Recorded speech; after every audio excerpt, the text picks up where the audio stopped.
CSET পেপাৰখনত কি কিছুমান question এনেকুৱা পাওঁ আমি যিবোৰ কৰিবলৈ বহুত ইজি হয়, সেইবোৰত আমি শ্বৰ্টকাট মেথড ইউজ কৰি দিওঁ, আৰু কিছুমান কুৱেশ্যন এনেকুৱা থাকিব য'ত শ্বৰ্টকাট মেথড হয়। চ' আমি সেইকাৰণে CSET পেপাৰখন পাওঁতে এনেকৈ ডিভাইড কৰি ল'ম যাতে মই যিবোৰৰ শ্বৰ্টকাট জানো সেইবোৰ মই আগতে ট্ৰাই কৰিম, আৰু যিবোৰৰ মই শ্বৰ্টকাট নাজানো সেইবোৰ মই থৈ দিব পাৰিম। কাৰণ যিমানে মই শ্বৰ্টকাট ইউজ কৰিব পাৰিম মোৰ হাতত সিমানে টাইম বাচি যাব। ইংলিছৰ যিবোৰ পেৰাগ্ৰাফ থাকে পেৰাগ্ৰাফবোৰ পঢ়োঁতে অলপ টাইম লাগে, পঢ়োঁ বুজোঁ কুৱেশ্যন এনচাৰ কৰোঁতে মানে অলপ টাইম লাগে, গতিকে আমি সেইকাৰণে মেথছবোৰ জল্দি জল্দি কৰিব লাগে। ৰিজনিং যদি ষ্ট্ৰং থাকে ৰিজনিঙৰ পৰা আপুনি ষ্টাৰ্ট কৰিব পাৰে। ত' ঠিক সেইকাৰণে মই জাষ্ট এটা প্ৰব্লেম দিলোঁ আৰু এনে ট্ৰাই কৰিব পাৰে নেকি, চ' শ্বৰ্টকাট মেথডলৈকে আহিছিলোঁ। চ' ৰেংকিংটো আমি ডাইৰেক্টলি এটাই ফৰ্মুলা আছে, আমি যদি টোটেল উলিয়াব লাগে, total is equal two left plus right minus 1 or front plus back minus 1 or top plus bottom minus 1. মানে আমাক suppose এনেকুৱা এটা লাইন দি দিলে, ইয়াত x আছে, ইয়াত y আছে, চ' এইটো মোৰ কি হয় লেফ্ট হেণ্ড চাইড, ৰাইট, আৰু এইটো হ'ব মোৰ ৰাইট হেণ্ড চাইড, নৰ্মেল যিটো চাইড থাকে আমাৰ। চ' এই x আৰু y এইটো লেফ্ট হেণ্ড চাইডটোকে মই লিখিব পাৰিম ফ্ৰণ্ট চাইড, আৰু এইটোকে মই লিখিব পাৰিম বেক চাইড। ঠিক এনেকৈ এইটোক লিখিব পাৰিম মই টপ চাইড, আৰু এইটোক লিখিব পাৰিম মই বটম বুলি লিখিব পাৰিম। চ' এইটোৱে কনচেপ্ট, ফৰ্মুলাটো মনত থাকিব, একদম easy. So, education. In a class of 21 girls, where M and S are ranked 7th and 11th respectively from the top in a class of 31 students, what will be their respective rank from the bottom in the class? Okay, so our M আৰু S ৰ rank দিয়া আছে, M দিছে rank টপৰ পৰা 7 আৰু S ৰ rank টপৰ পৰা 11, total student দিয়া আছে আমাক 31। চ' আমি জানো total is equal to top plus bottom minus 1, right. So' আমি এমৰ কাৰণে উলিয়াম প্ৰথম। চ' টোটেল আমি জানো কিমান 31, ৰাইট, 31। নেক্সট এমৰ টপ পজিশ্যন কিমান আছে 7। আমাক কি লাগে বটম পজিশ্যন লাগে, চ' বটমটো আমি ৰাখি দিলোঁ as it is B minus 1 formula. So' B কিমান পালোঁ 25। Simple, easy. নেক্সট এছৰ পজিশ্যনটো ঠিক তেনেকৈ কেলকুলেট কৰিম, টোটেল আছে 31, টপৰ পৰা দিছে 11 মাইনাছ 1, চ' ইণ্টাৰচেঞ্জ কৰাটো জানে আপুনি, প্লাছটো মাইনাছ হৈ যায় ইণ্টাৰচেঞ্জ কৰিলে সেইটো। চ' কিমান হ'লগৈ এছৰ কাৰণে 21 হ'ল, ৰাইট, 21 বুজিলে। চ' নেক্সট আমি ফাৰ্ষ্ট কুৱেশ্যন পেপাৰ ট্ৰাই কৰি চাওঁ। So' in a class of 21 girls, when M moves 4 places towards the right, she becomes 12 from the left hand. What is her earlier position from the right hand? এবাৰ try কৰি চাওঁচোন।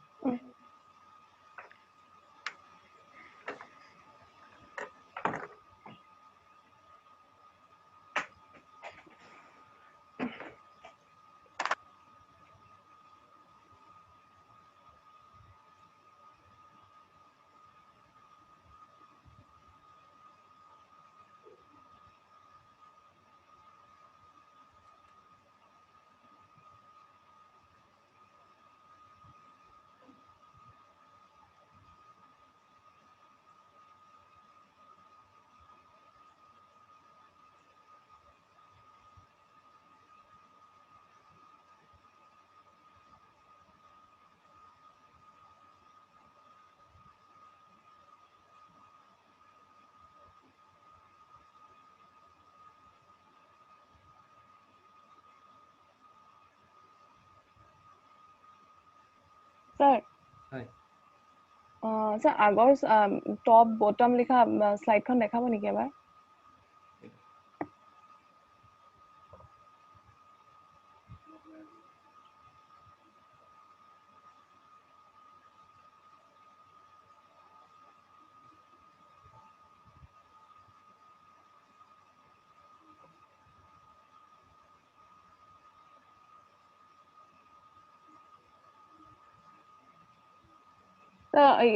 কুৱেশ্যনটো দেখাওকচোন।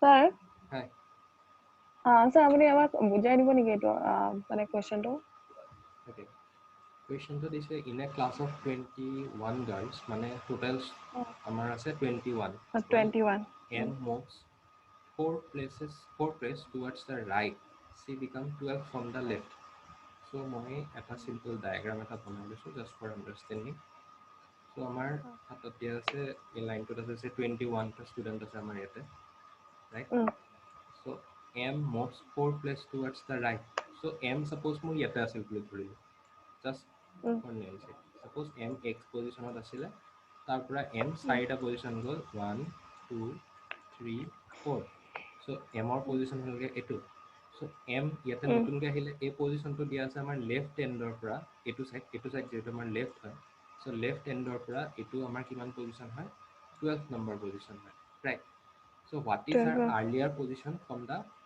right end correct ইফালে আমাৰ right আছে so এটা simple মই maths use নকৰাকৈ কৰি দিব পাৰোঁ চাওক এম এ কি হ'ল চাৰিটা প্লেচ আগুৱাই গৈছিলে চ' এমৰ আৰ্লিয়াৰ পজিশ্যনটো কিমান আছিলেগৈ 8 পজিশ্যন আছিলেগৈ ৰাইট 8 নম্বৰ পজিশ্যনত আছিলে বুলি ধৰিব পাৰিম এইটো 8 হ'ল আমাৰ কাৰেক্ট চ' 8 নম্বৰ পজিশ্যনলৈকে গ'ল চ' টোটেলৰ পৰা যেতিয়া মই সেই ফৰ্মুলাটো ইউজ কৰিম লেফ্ট ৰাইট টপ বটম যেতিয়া ইউজ কৰিম 21 minus 8 কিমান হ'লগে 13 plus 1 so total position আমাৰ আনসাৰ কিমান হ'লে 14 number position 14 simple so 1 to কেনেকৈ হ'ল এইটো যে আছিল আপোনাৰ লেফ্ট প্লাছ ৰাইট মাইনাছ 1 আচ্ছা so 1 টো ইফালে আহিব প্লাছ 1 হৈ যাব হৈ গ'ল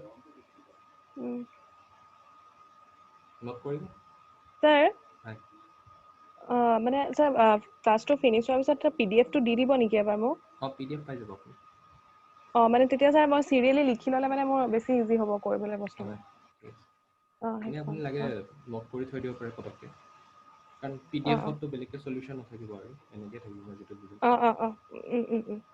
চ' নেক্সট কুৱেশ্যনলৈকে আহোঁ In a class of 60, where girls are twice that of boys, Kamala, a girl ranked 16th from the top in a class. If there are 9 girls ahead of Kamala, how many boys are after her in the rank? Question পঢ়ি অলপ tough লাগিছে নে বুজি পোৱাটো অলপ গণ্ডগোল লাগি থকা নিচিনা লগা নাই নে আমি এটা লাইন ডিকোড কৰিম In a class of 60, where girls are twice that of boys, right? So, আমি number of boys উলিয়াই লওঁ so number of boys কেনেকৈ উলিয়াম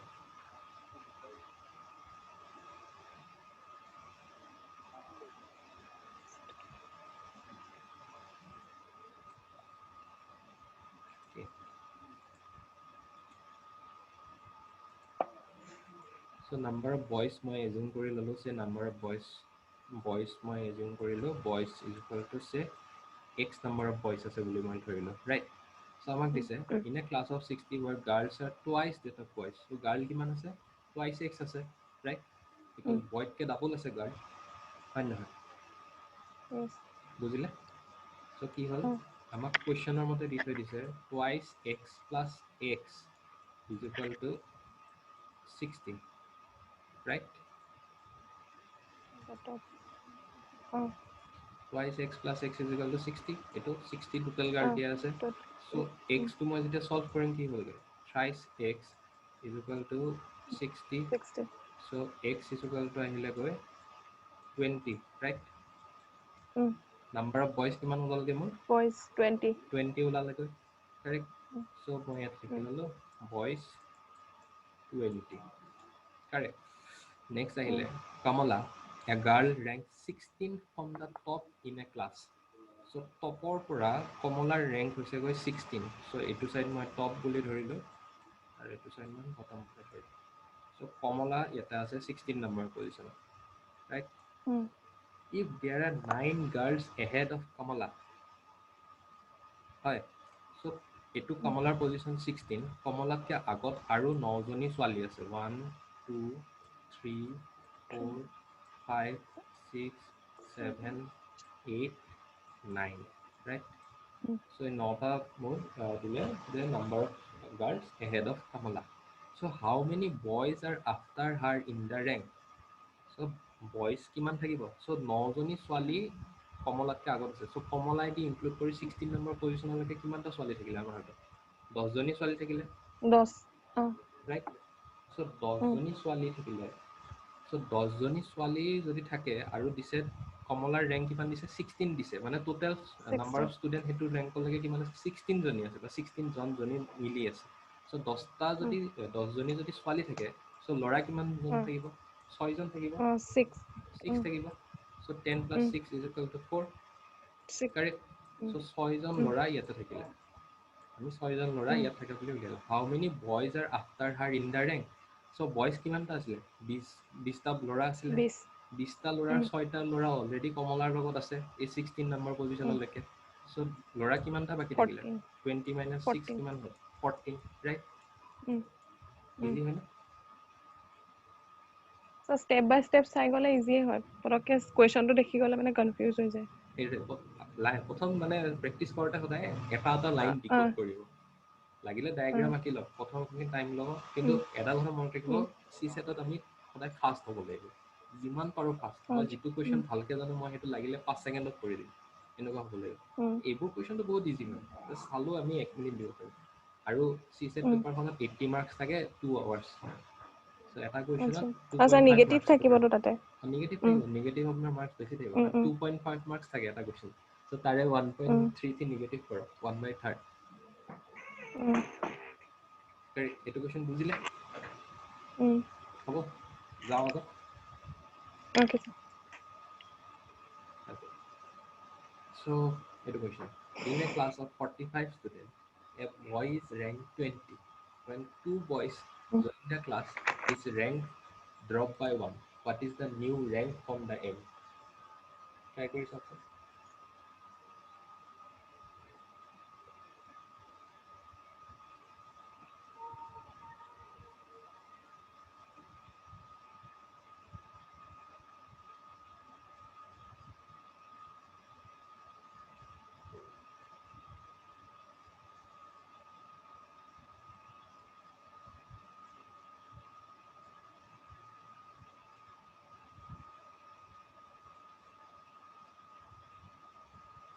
ছাৰ, হয়, ড্ৰপ বাই 1 টো কি কি মিন্স কৰিছে এইটো? মানে ধৰা ধৰক 2 বয়জ 20ত আছিলে, চ' এটা অ ৰেংক কমি গ'ল, অ 19 হ'ল। আচ্ছা 19।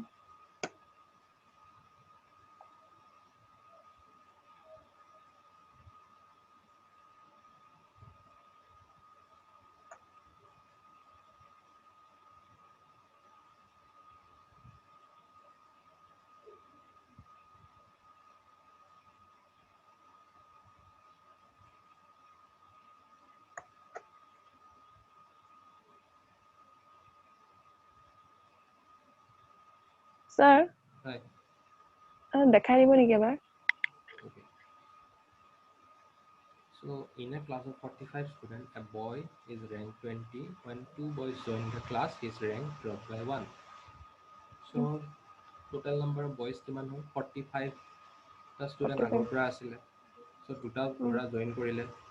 চ' দুটা ল'ৰা জইন কৰাৰ কাৰণে কিমান হ'ল? 7 45 + 40 2, 47 হ'লগৈ আমাৰ total number of student, right? So' 47. His rank is drop by 2. So' কিমান হ'লগৈ? আমি কি কৰিম? মাইনাছ কিমান হ'ব? 19, হয়নে? Plus 1 formula. আচ্ছা এনচাৰ কিমান আহি গ'ল? 27। 27। হয়নে? একদম ইজি, 1 মিনিটো নালাগে।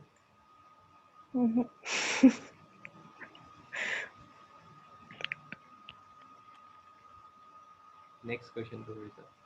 Question number 15. Next question. 15 students fail in a class of 52. After removing the names of the failed students, a merit order has been prepared in which position of X is 22nd from the top. What is his position from the bottom?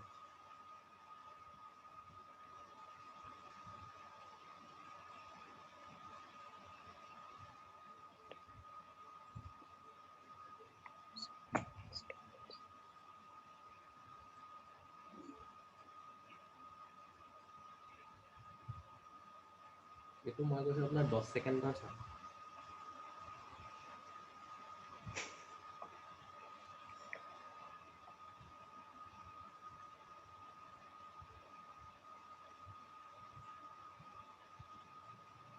Sir নাই পাৰা এইটো মই সেইটো easy so 15 students fail in a class of 52 so 52 আমি পাঁচ আমাৰ কি দিছে এখন ফেইল 15টা ষ্টুডেণ্ট ফেইল হ'ল তাৰপিছত এটা মেৰিট অৰ্ডাৰ এখন উলিয়াইছে ৰাইট চ' মেৰিট অৰ্ডাৰ মানে কি হ'ল যাতে পাছ কৰা ষ্টুডেণ্ট কেইটা থাকিব হয় নহয় চ' 15 ষ্টুডেণ্ট ফেইল কৰিলে 52ৰ পৰা চ' ফাৰ্ষ্ট ষ্টুডেণ্ট কিমান হ'ল minus 52 মাইনাছ 15 চ' কিমান হ'লগৈ 37 ৰাইট 37 হ'লগৈ তাত দিছে যে position of X is 22nd from the top what is is position from the bottom so' কি কৰিম 37 মাইনাছ 22 প্লাছ 1 কিমান আহিলে এনচাৰ 7 minus 22 16 15 প্লাছ 1 so মই ভাবিছো কি x টো দেখি পেলাই ভাবিলো কি আৰু কিবা বেছি টান নিচিনা লাগিলে একচুৱেলি কুৱেশ্যনবোৰ এনেকৈ দিয়ে কনফিউজ লগাবলৈ দিয়ে সদায় এটা এটা লাইন ডিকোড কৰক লাইন ডিকোড কৰি গ'লে আপোনাৰ কনফিউজ হ'ব আৰু যদি হোল কুৱেশ্যনটো একেলগে মই ডিকোড কৰিব যাওঁ বহুত কনফিউজন লাগি যাব কিন্তু 10 ছেকেণ্ডৰ কাম নহয় হয় নহয় নাই মই অলপমান ট্ৰাই কৰিলে পাৰিম চাগে মই বহুত দিন কৰাও নাই মানে চব ওলাই গৈছে মূৰৰ পৰা আপোনাৰ বেকগ্ৰাউণ্ড কি হয় আৰ্টছ আচ্ছা অলপ এইটো 9-10 লেভেলৰ মেথছ হয় এইটো গতিকে ইমান প্ৰব্লেম নাই চ' next question X is 13 from the left end in a row of children. Y is 12 from the right end and 18 from the left end in a row of children. How many children are together? How many Towards children are right of towards right of X right in of that row? In that row.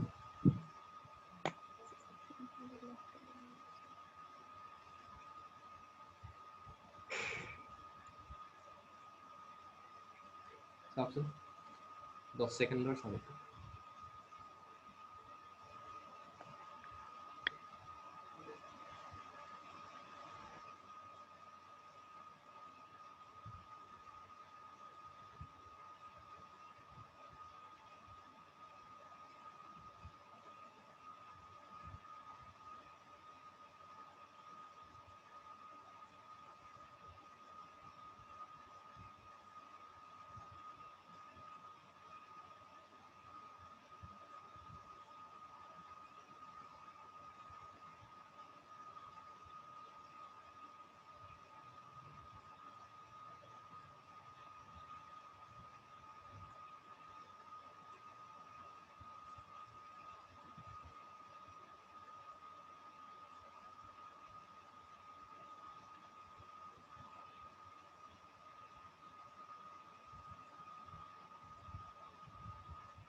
কৰিলে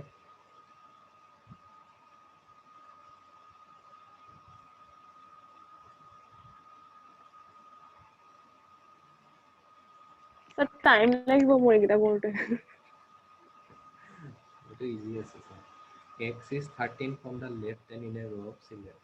আমাৰ Xৰ information completely দিয়া নাই right next is a Y is 12 from the right end and 18 Right. from the left end in a row of children. So ইয়াৰ পৰা আমি total চিলড্ৰেনটো গম পাম হয় নহয় so টোটেল চিলড্ৰেন কেনেকৈ ওলাব 12 plus 18 minus 1 so total student কিমান ওলাল 29 right right so 29 total student আৰু x ৰ position আছে 13 from the left end how many children are towards right of x in that row so আমি right position টো উলিয়াব লাগে so 29 ৰ পৰা কি কৰিম 29 minus 13 plus 1 so কিমান হ'ল 16 plus 1 sorry এইটো আহিব 13 16 17 আহিব 17 plus 18 হয়নে স্যাৰ হয় স্যাৰ এইটো এবাৰ ৰিপিট কৰিব নেকি okay so আমাক দিছে x is 13 from the left end in a row of children এইখিনি ইনফৰমেশ্যন আমাৰ কমপ্লিট নহয় হয় নহয় গতিকে আমাৰ এই লাইনটো আমি ডিকোড কৰি এতিয়া লাভ নাই নেক্সট কুৱেশ্যন লাইনটো দিছে y is 12 from the right end and 18 from the left end in a row of children চ' আমি ইয়াৰ পৰা টোটেল নাম্বাৰ অফ ষ্টুডেণ্ট উলিয়াব পাৰিম হয়নে এইটো Mm. ফৰ্মুলা ইউজ কৰি টপ লেফ্ট আৰু right -1 is equal two That minus 1. Mm. হয়নে চ' কি হ'ল Mm. 12 প্লাছ 18 মাইনাছ 1 কৰিলোঁ Mm. 12 plus Mm. 18 মাইনাছ 1 কৰিলে কিমান পামগৈ 29 পামগৈ আমি আনচাৰ 29. হয় Mm. চ' নেক্সট Mm. 29ৰ পৰা দিছে যে x is 13 from the left and in a row of children how many children are towards right of x in that row চ' এক্সৰ পজিশ্যনটো আছে ইয়াত 13 নম্বৰ পজিশ্যনত আছে লেফ্ট হেণ্ডৰ পৰা চ' It's 13. এক্সৰ ইফালে কিমানজন ষ্টুডেণ্ট থাকিব সুধিছে চ' টোটেল ষ্টুডেণ্ট আছে এই ওৱানটো টোটেল ষ্টুডেণ্ট কিমান আছে আমাৰ 29জন টোটেল ষ্টুডেণ্ট আছে ৰাইট ইয়াৰ Acha. পৰা আমি 29 পালোঁ চ' এক্সৰ ইফালে কিমান আছে এক্সৰ পজিশ্যন হ'ল লেফ্টৰ পৰা 13 নম্বৰ চ' 29 মাইনাছ 13 কিমান হ'ব 13. এইফালে 16জন থাকিল নে Mm. হ'লনে Mm. Okay, sir. হৈ গ'ল এইটো কুৱেশ্যন Mm. ট্ৰাই কৰকচোন আপুনি এইটো এটা কৰি দেখাওক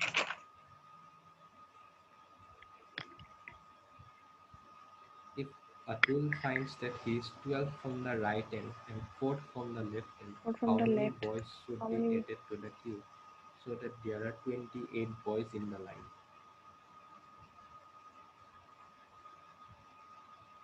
Mm, 12.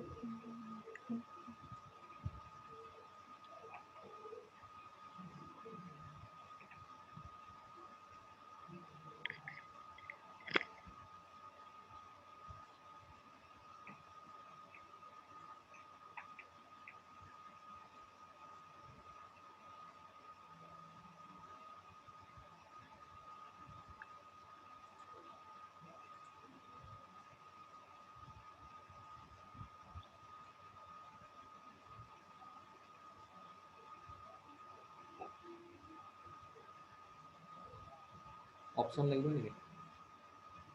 Sir, দেখাওকচোন option কেইটা 10, 11, 12, 13. 12. নহয়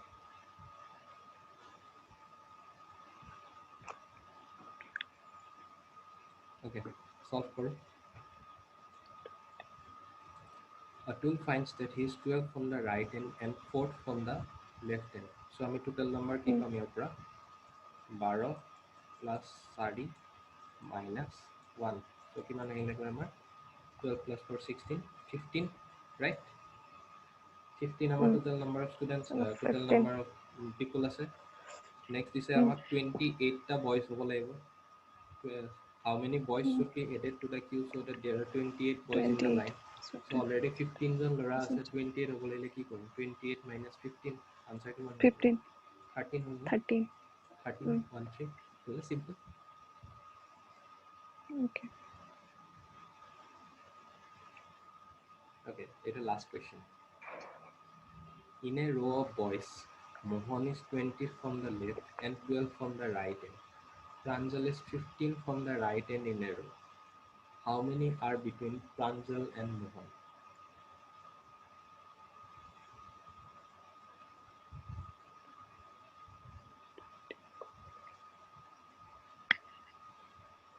option দি দিছো 2 3 4 5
উলিয়ালে স্যাৰ হয় 2 হ'ব নেকি 2 হ'ব কাৰেক্ট অ। so লেখা দিছো এবাৰ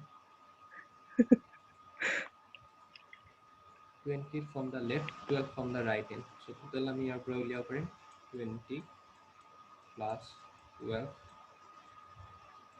minus -1 1 so 32 sorry 20 from the left end and 12 from the right end correct okay 20 12 32 31 টা আমাৰ আহিলে 31 টা total students আছে আমাৰ উম, sorry 31 লৈকে আমি যাব নালাগে hospital Mohan is 20 from the left end and 12 from the right end Pranjal is 15 from the right end in a row so Mohanar position 20 from the left end lefter পৰা আহিলো 20 আৰু ৰাইটৰ পৰা আহিলে পাম আমি 12 number position পাম so next আছিলে Pranjal is 15 from the right end so we are pressing 12 minus 15 12 15 minus 12 plus 1 3 3 -2